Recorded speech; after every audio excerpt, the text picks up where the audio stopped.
कि ममता बनर्जी जो है आरएसएस के साथ जुड़ा हुआ है, ये मुसलमान के दोस्त नहीं है। लेकिन मुसलमान जो है बीजेपी के डर से ममता बनर्जी को वोट दिया है। क्यों हम हमारे जो चीफ मिनिस्टर है और हमारे जो पीएम है, प्रधानमंत्री मिस्टर नरेंद्र मोदी को मैसेज देना चाहते हैं कि आप इसके बारे में खुसूसी ध्यान दें। जहाँ जहाँ पे मुसलमान लेबर के ऊपर, मजदूर के ऊपर जुल्म हो रहा है, अब उसको बंद करो और जो लोग जुल्म कर रहे हैं उसको पकड़ के कानून के दायरे में ला के उसको सज़ा दिया जाएगा, ताकि आइंदा चल के इस तरह का कोई हरकत ना कर पाए। हम लोग आए हुए कलकत्ता में, कलकत्ता गांधी मैदान में। अभी हमारे प्यारे उस्ताद के पास पूछेंगे आप लोग क्यों यहाँ पे आए। देखिए, हम मुख्तलिफ़ तंजीम यहाँ पे हाजिर हुए हैं एक अहम मौजू लेके कि उड़ीसा, बिहार, गुजरात, महाराष्ट्र के अंदर जो बंगाली मुस्लिम लेबर लोग हैं उनके ऊपर जुल्म किया जा रहा है। हमारा ये दावा है कि ये हमारा एक मुल्क है, एक साथ में है हम सब। अगर कोई दूसरे स्टेट के अंदर काम करने के लिए जाए और उसके ऊपर जुल्म हो, और इस वजह से जुल्म कर रहे हैं कि वो श्रमिक लोग, लेबर लोग, मज़दूर लोग मुसलमान है, तो हम इसको विरोध करते हैं, हम निंदा करते हैं और इसका मजम्मत करते हैं कि आज दुनिया के अंदर 56 मुस्लिम कंट्री है जहाँ पे बहुत सारे गैर मुस्लिम लोग भी मजदूरी करने के लिए, सर्विस करने के लिए गए हैं, वहाँ पे काम भी कर रहा है। कभी ऐसे मैसेज हमको नहीं मिला है कि मुस्लिम मुल्क वालों ने उन पर जुल्म किया है। लेकिन ये अफसोस की बात है कि हम एक हिंदुस्तान के नागरिक होके, हिंदुस्तान के सिटीज़न होने के बावजूद भी हम मुसलमान होने के नाते उन पर हम जुल्म कर रहे हैं। तो हम हमारे जो चीफ मिनिस्टर है और हमारे जो पीएम है, प्रधानमंत्री मिस्टर नरेंद्र मोदी को मैसेज देना चाहते हैं कि आप इसके बारे में खुसूसी ध्यान दें। जहाँ जहाँ पे मुसलमान लेबर के ऊपर, मजदूर के ऊपर जुल्म हो रहा है, अब उसको बंद करो और जो लोग जुल्म कर रहे हैं उसको पकड़ के कानून के दायरे में ला के उसको सज़ा दिया जाएगा, ताकि आइंदा चल के इस तरह का कोई हरकत ना कर पाए। इसीलिए आज हम West Bengal minority youth federation, उलमा, राइमा और मुख्तलिफ़ तंजीम के ज़िम्मेदार यहाँ पे हाजिर हुए हैं और बहुत सारे सेकुलर माइंड के लोग यहाँ पे मौजूद हुए हैं। इसको हम कंडेम करते हैं कि जो लोग लेबर के ऊपर, मजदूर के ऊपर जुल्म कर रहे हैं, ये बंद होना चाहिए। ब्रिगेड करना चाहते थे आप लोग, मगर ब्रिगेड करने नहीं दिया, इसलिए आप क्या कहेंगे। देखिए, ये भी है कि अफसोस की बात है कि ब्रिगेड में मुस्लिम पर्सनल लॉ बोर्ड की प्रोग्राम करने नहीं दिया है।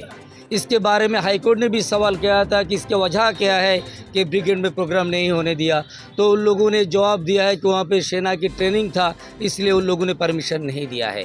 हमारा ये मुद्दा है कि जब मोहन भागवत जैसे और लाखों आवाज़ में गीता पाठ करने के लिए, या CPIM जैसे पॉलिटिक्स पार्टी को जब ब्रिगेड में प्रोग्राम करने के लिए दिया जाता है, तो मुस्लिम पर्सनल लॉ बोर्ड जो अपने हुकूक के लिए लड़ाई कर रहे हैं, अपने कॉन्स्टिट्यूशन को बरकरार रखने की लड़ाई कर रहे हैं, इनको क्यों नहीं परमिशन दिया जा रहा है, ये हमारा उनके पास सवाल है। इंशाल्लाह हमारे तमाम मुस्लिम तंजीम और all India Muslim personal law board कोशिश कर रहे हैं ब्रिगेड के अंदर लाखों की तादाद में प्रोग्राम करेंगे और पूरी इंडिया को मैसेज देना चाहते हैं कि जो भी पॉलिटिकल पार्टी, जो भी ग्रुप हमारे कॉन्स्टिट्यूशन और हमारे संविधान के ऊपर हाथ लगाएंगे, चेंज करना चाहेंगे, उसके खिलाफ हम आवाज़ उठाएंगे।